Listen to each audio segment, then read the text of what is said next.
Sending bulk emails in GetResponse is a straightforward process, enabling you to reach a large audience with one click. Here's how to do it. Log into GetResponse. Go to the GetResponse login page and enter your credentials. Create an email campaign. From the dashboard, navigate to the email marketing section and click on Create Newsletter. Choose Create Email to start a new email campaign. Select an email list. Choose the list of recipients for your bulk email. If you have multiple lists, select the appropriate one.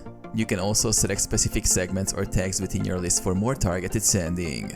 Design your email. Use the drag and drop email editor to design your email.